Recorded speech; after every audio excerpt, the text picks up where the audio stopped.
জীবনকে আবার নতুন করে সাজান। রাজধানী উত্তরা গড়ে উঠেছে উচ্চ মাদকাসক্তি ও পুনর্বাসন কেন্দ্র। মাদককে না বলুন, জীবনকে হ্যাঁ বলুন। বিস্তারিত রাজু আহমেদ তাইজুলের প্রতিবেদনে। চিত্রগ্রহণে মেহেদী হাসান হীরা। রাজধানী উত্তরায় বেশ কয়েকটি মাদকাসক্ত নিরাময় কেন্দ্র রয়েছে। তো আমি এই মুহূর্তে আছি উৎসব মাদকা কেন্দ্র, যে নিরাময় কেন্দ্র, সেখানে আমরা আসলে একজন মাদকাসক্তের কি করা উচিত এবং তার অভিভাবকের কি করা উচিত সেই বিষয় নিয়ে বিস্তারিত আমরা এই উৎসব মাদকা কেন্দ্রের যিনি পরিচালক হিসেবে রয়েছেন তার কাছ থেকে জানতে চাইবো। আমরা তার কাছ থেকে জানবো আসলে আমাদের এইসব মাদক নিরাময়ের জন্য আসলে কি কি করা প্রয়োজন, আমাদেরকে একটু জানাবেন। জি, আসসালামু আলাইকুম, ভালো আছেন? জি, আলহামদুলিল্লাহ ভালো আছি। আপনি ভালো আছেন? জি, আমি ভালো আছি। মোহাম্মদ শাহাবুদ্দিন চৌধুরী। আমার প্রতিষ্ঠানের নাম উৎস মাদকাসক্তি নিরাময় কেন্দ্র। এটা উত্তরা 7 নম্বর সেক্টর, 31 নম্বর রোড, 2 নম্বর বাড়িতে অবস্থিত। আচ্ছা, আপনারা এখানে মাদকাসক্ত যারা আছে তাদেরকে প্রথমে আসলে কি ধরনের ট্রিটমেন্ট দিচ্ছেন এবং কতটুকু চিকিৎসা করছেন, কিভাবে? মূলত আসলে এটা যে একটা রোগ, এটা আগে আপনাকে জানতে হবে বা বুঝতে হবে। মাদকাসক্তি হচ্ছে একটা রোগ। এখানে একটা রোগী ভর্তির পর ডিটক্সিফিকেশন তাকে করানো হয় একজন সাইকিয়াট্রিস্টের আন্ডারে। তাকে রেখে 14 থেকে 21 দিন পর্যন্ত তাকে ওষুধ নির্ভর এবং কাউন্সিলিং ট্রিটমেন্ট দেওয়া হয়। এরপরে আমরা তাকে একটা দলগত ইতিবাচক চিকিৎসার আন্ডারে নিয়ে আসি। তার লাইফস্টাইল পরিবর্তন, তার মানসিকতার পরিবর্তন, তার আচার আচরণের পরিবর্তন। এটার মেয়াদ 4 থেকে 6 মাস।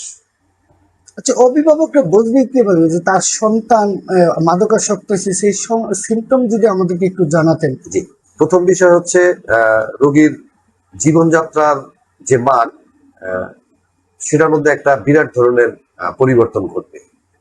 তার খাওয়া দাওয়ার পরিবর্তন ঘটবে, তার ঘুমের পরিবর্তন ঘটবে, তার মেজাজের পরিবর্তন ঘটবে।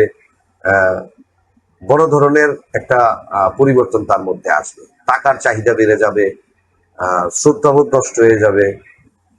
এই ধরনের যে সিমটম গুলি আছে, লম্বা সময় ঘুমানো, আবার যখন না ঘুমাবে তখন একেবারে জেগে থাকা, এই যে প্রবলেম গুলি আছে, এগুলি যখন দেখবে বাবা মা একটা সন্তানের মধ্যে, তখনই তাকে বুঝতে হবে তার ছেলে কোনো না কোনো মাদকে আসক্ত। আচ্ছা, একটা জিনিস, যে মাদকাসক্তগুলি এই যে নিরাময় কেন্দ্রের অনেক অভিভাবক আছে, তারা বলে যে মাদকাসক্ত যে এখানে একটা টর্চার করা হয় তাদের সঙ্গে, এই বিষয়টা যদি একটু খোলাসা করে জি, বলতেন। অনেকেরই ধারণা আছে যে মাদকাসক্তি নিরাময় কেন্দ্রে নির্যাতন করা হয়। এটা আসলে ভুল ধারণা। ম্যানেজ করার যে বিষয়গুলি আছে, বাবা মা তো দেখে যে তারা অনেক ডেসপারেট হয়, বাসায় ভাঙচুর করে, ওখানে দিলে তারা কিভাবে ম্যানেজ করে, ওরা হয়তো বেঁধে রাখে বা মারে। আসলে বিষয়গুলো এমন না। যত ডেসপারেটি থাকুক, যাই থাকুক, যখন সে একজন সাইকিয়াট্রিস্টের তত্ত্বাবধানে থাকে, তাকে নিয়মিত ওষুধ মেডিকেশন করানো হয়, ওষুধ খাওয়ানো হয়, তখন সে আস্তে আস্তে আস্তে কুল ডাউন হয়ে যায়। বিগত দিনে এরকম অন্যান্য 2-1টা সেন্টারে হয়তো এরকম ঘটনা ঘটছে, নির্যাতনের ঘটনা ঘটছে, বা গার্জিয়ান সেটাই জানে বা সেটাই দেখছে। কিন্তু বর্তমান প্রেক্ষাপটে মাদকদ্রব্য নিয়ন্ত্রণ অধিদপ্তরের যে নীতিমালা, স্বাস্থ্য অধিদপ্তরের যে নীতিমালা, সেই নিয়ম অনুযায়ী, নিয়ম মেনেই আসলে প্রতিষ্ঠানগুলি চলে। এবং সে আমরা বলতে পারি যে আসলে ম্যানেজ করতে জানলে, সঠিক চিকিৎসা দিতে জানলে নির্যাতন করা লাগে না। এটা একটা গার্জিয়ানের ভুল ধারণা। এখনো সেই 90 সালের ধারণা নিয়ে গার্জিয়ানরা এই কথা বলে। আমার বার্তা হচ্ছে আসলে একটাই, সেটা হচ্ছে যে মাদককে না বলা।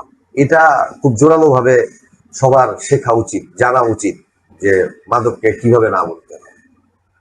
এখন রাজধানী উত্তরায় উৎসব মাদকাসক্ত নিরাময় কেন্দ্র, সেইখানে কিন্তু আমরা দেখেছি, তারপরে এখানে যিনি পরিচালক রয়েছেন তার সাথে কথা বলেছি।